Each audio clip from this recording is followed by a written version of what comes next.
It's crunch time with Ryan Kordziel. It's crunch time. What a game! Unbelievable! What a game! This is Kordziel Krunch With Ryan Kordziel. Hello and welcome to Kordziel Krunch. There is much debate surrounding who the greatest quarterback in history is, the greatest defense, the greatest running back. But when you ask who the greatest team in NFL history is, there is only one answer: the 1972 Miami Dolphins. The 72 Dolphins are so far the only undefeated team in NFL history, winning all 14 regular season games and sweeping the postseason by defeating the Browns and Steelers en route to their victory in one of the greatest games ever played, Super Bowl VII. The Dolphins were a dominant squad by any stretch, as they won most of their games by a comfortable margin, outside of nail-biters in Week 3, which they won 16-14 over the Minnesota Vikings, Week 6, a 24-23 victory over the Buffalo Bills, and Week 10, a 28-24 victory against the New York Jets. They won their remaining 11 games by at least 10 points. This included 2 shutouts of the Baltimore Colts, Week 7, 23-0, and Week 14, 16-0, and a Week 9 demolition of the Patriots, 52-0. The Dolphins continued their dominance in the postseason when they beat the Cleveland Browns in the divisional game 20-14. This was followed by a 21-17 victory over the Steelers in the AFC Championship game, leading to the true test of the Dolphins' invincibility, a matchup against the Washington Redskins in Super Bowl VII. Super Bowl VII, on paper, before the kickoff, looks like the best match, the most intriguing match we've had yet in these Super Bowl games. First of all, we have a team coming in here undefeated, untied, the Miami Dolphins. No team has ever come into the Super Bowl with an unblemished record. No team has ever won 17 games in a row in a professional football season. Miami's shooting for that record today. Amazingly, despite being undefeated, the Dolphins entered the game as 1-point underdogs to George Allen's Redskins, who finished with a respectable 11-3 record. Both defenses showed their skill in the first quarter with 4 straight punts between both teams. With 2 minutes 55 seconds left in the first quarter, the Dolphins had the ball on their 37-yard line. Running back Jim Kick ran the ball for 11 yards on 2 carries, and quarterback Bob Griese threw an 18-yard pass to Paul Warfield, and suddenly the Dolphins had the ball on the Redskins' 34-yard line. Don Shula attempted to use the rushing game to score, but after 2 unsuccessful attempts, on 3rd and 4, Griese threw a 28-yard pass to Howard Twilley for a touchdown to give Miami a 7-0 lead with 1 second left in the first quarter. Griese to the corner to Twilley's got him! Twilley! Touchdown! And they did that with 1 second remaining in the first period. This was Twilley's only catch of the game. The Redskins looked to rebound to start the second quarter, but on the third play of their first drive, quarterback Billy Kilmer's pass was intercepted by safety Jake Scott. Kilmer down the middle. Overshoots his mark. Jake Scott has the ball. Scott to the 50. And Scott, who intercepted 5 passes this year, is brought down by Terry Hermeling. 26 interceptions they had in regular season. 3 men around them, and Kilmer put it up. Billy made a mistake on that one. He called the automatic. Unfortunately for Miami, after a 20-yard completion to tight end Marv Fleming, the Dolphins were called for a penalty for having an illegal man downfield, and Miami couldn't get another successful play and were forced to punt. But the Redskins couldn't get anything done on their ensuing drive either. The Dolphins got a 13-yard run from Larry Zonka and an 8-yard run from Jim Kick on their next drive. Bob Griese had a 47-yard pass to wide receiver Paul Warfield that looked like it was a touchdown, as he had reached the end zone, but Merlin Briscoe, lined up as a receiver, was called for a penalty and the play was nullified. On the following play, Griese was sacked and the Dolphins had to punt again. The Redskins went from their 17-yard line all the way to the Dolphins' 48 on their next drive, the first time in the game that they had reached Dolphin territory. With less than 2 minutes in the half, on 3rd down and 3, Kilmer's pass was intercepted by linebacker Nick Buonaconti at the 41-yard line and returned 32 yards to the Redskins' 27. Kilmer's quick flip, intercepted. Buonaconti at the 50, 45, 40. Buonaconti out of bounds. After 6 yards of rushing plays, Greasy threw a 19-yard pass to tight end Jim Mandich, who dove to make the catch at the 2-yard line. 3rd and 5.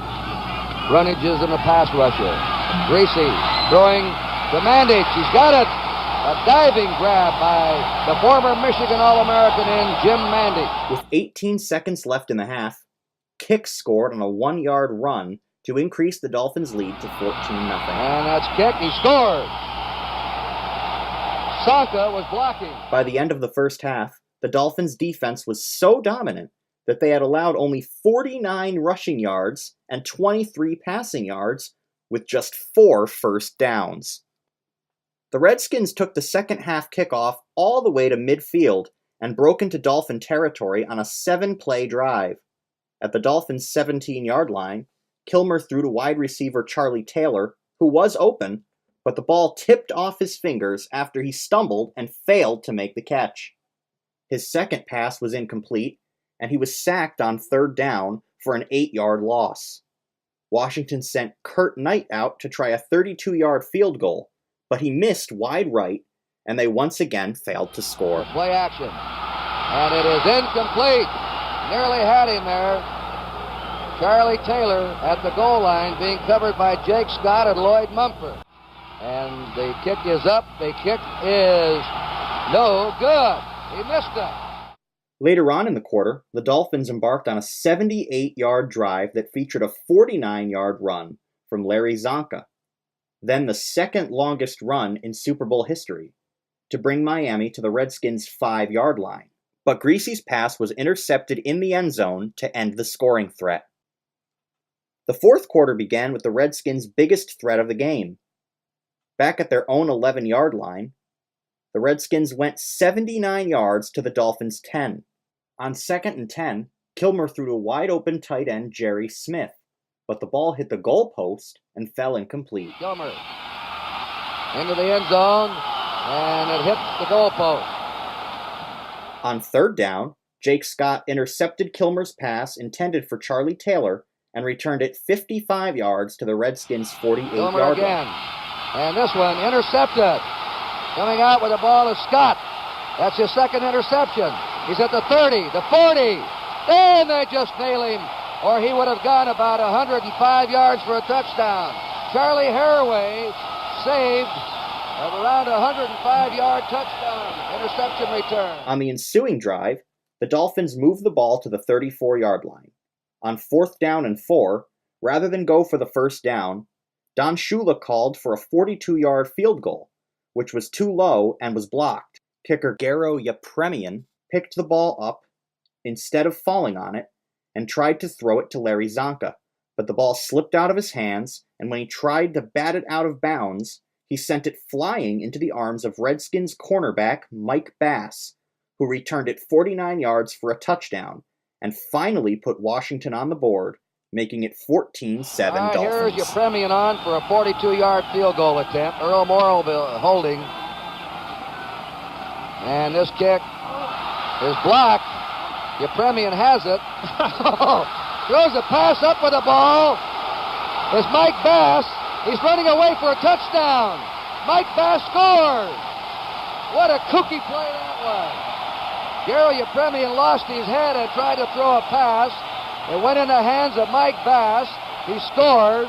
If they kick the point now, the Redskins, with 2:07 to go, are behind by 7. I thought we saw it all when we saw Franco Harris.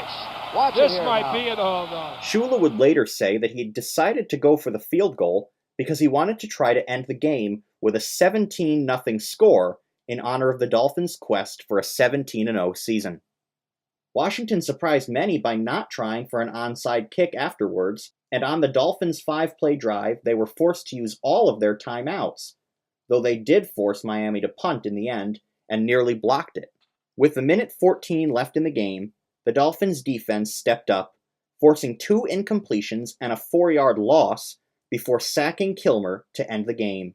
not only giving the Dolphins a 14-7 victory, but the only perfect season in NFL history. 4th down.